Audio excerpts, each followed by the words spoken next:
Hi, Danny. Welcome to lesson number 47. This lesson is going to be super fun. Get ready to do your 5 minutes of math practice, and then we're going to jump right into the lesson. It's lesson number 47. You are doing really well, so keep it up in this lesson, okay? I hope you really enjoy it. Bye.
Alrighty, hello future Danny. Today we are going to do lesson number 47. I guess it's not future Danny. By the time you're listening to this, it's going to be present day Danny. All right, here we go. You should have done your multiplication facts by now, so we're going to jump into lesson number 47 with our warm-up, which is mental math, and you get a beautiful picture of a car to look at. I don't know what kind of car this is, so maybe you can text me and tell me what kind of car we're looking at here, okay? Mental math. These, they want you to add the hundreds and then the tens and then the ones, but you're going to have to regroup. So that makes it a little trickier. See if you can do these in your head, okay? 365 plus 240. Write your answer. B, we're going to do 456 plus 252. Write your answer. Another cool car for you there. C is 584 plus 41. D, this is where we start getting into review. This one is $6 minus $1.50. So this is the kind of car I'm going to buy you for your birthday. You make it looks like it's huge, and then that guy's face comes into view and you see it's just a tiny little toy car. Okay, not funny. All right, E is $4.56 plus $1.99. So remember how they want us to do these. Add $2 and then subtract a penny in your head. F, we're going to do 47 plus 29 plus 100. See if you can do that one. That one looks hard to me. Okay, Danny, we are going to move on to problem solving. Now for problem solving, they want us to start counting by fourths. And so one of the ways to do it is to count a fraction kind of like this, where it's in its not reduced form. So you start out with 1/4, and then 2/4, and then 3/4, and then 4/4, and you can even do 5/4. That's an improper fraction, but it would still work.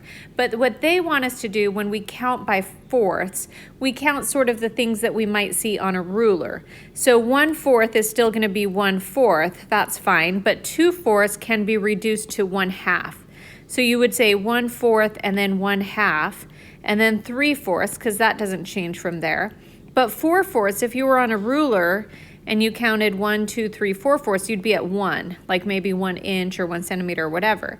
And then 5/4 is already past the 1, and so it would be 1 and 1/4. So they want us to count by fourths using these numbers right here.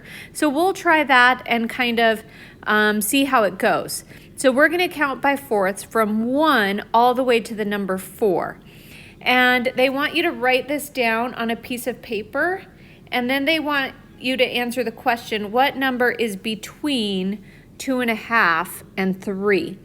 So I'm going to help you with some of this, and then we'll go from there, okay?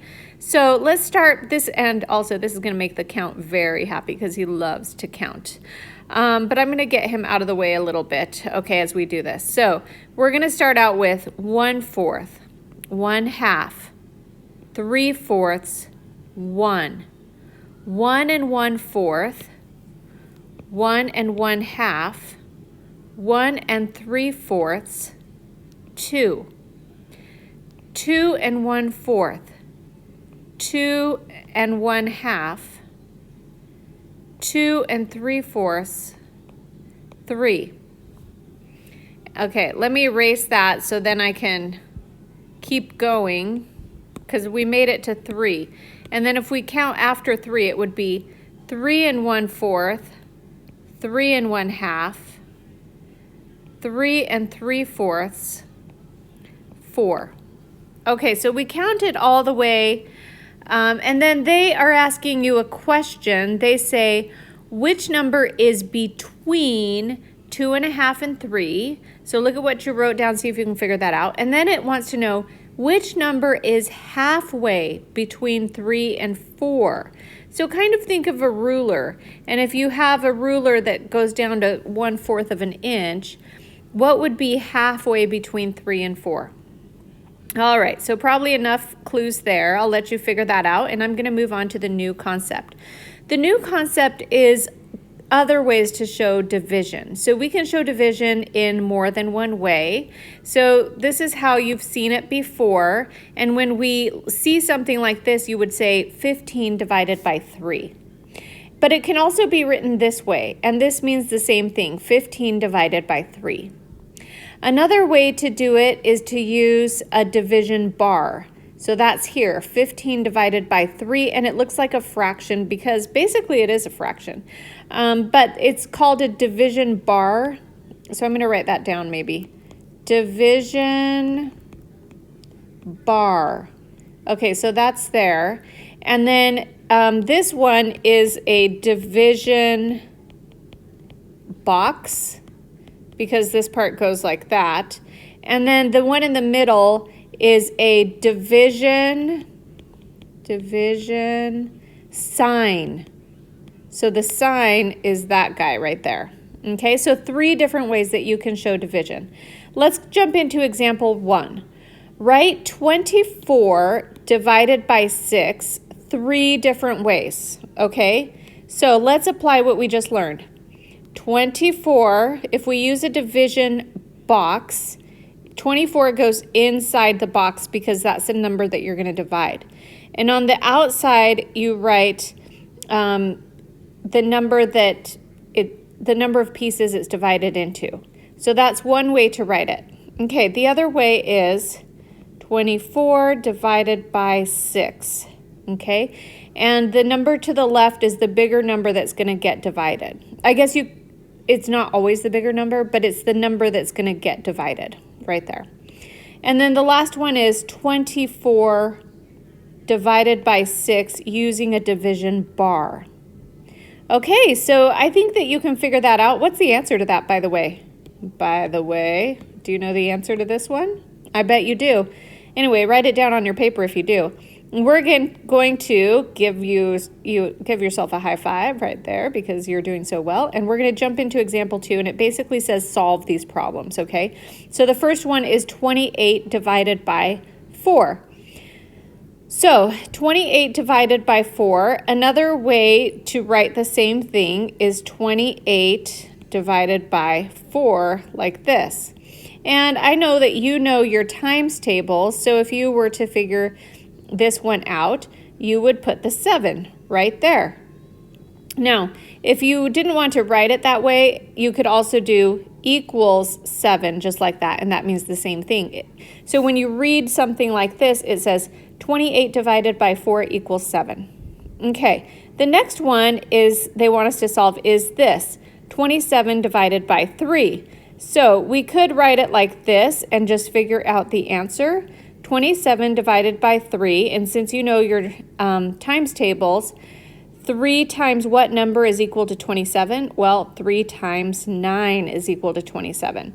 You could also write it like this, 27 divided by 3, and then the answer would go up here.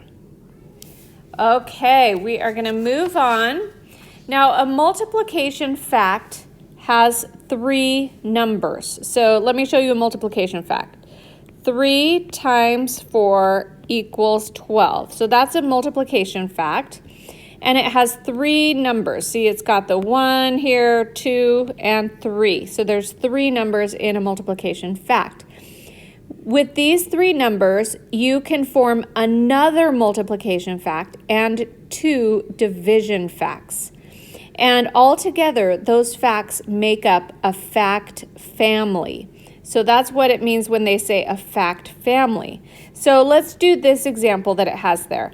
It has 6 times 4 is 23. Again, you see the 3 pieces to this family, like 1, 2, 3. But the family is actually all of these together. So the other thing that you could do with this, 6 times 4 is equal to 24, if you want another multiplication fact, you could just switch these around and you would get 4 times 6 is equal to 24. And that's also a true statement because of the commutative property of multiplication. Now, you could also write 2 division facts. One of them is 24 divided by 4 equals 6. And the other one is 24 divided by 6 equals 4. And those are also true statements. And all together, these 4 things make up a fact family. And since families love each other, I'm going to put a big heart over all of these because they're in the same family. Okay, let's do example 3. Example 3, and here's just another GIF of a family for you, a happy family, at least they are in that picture.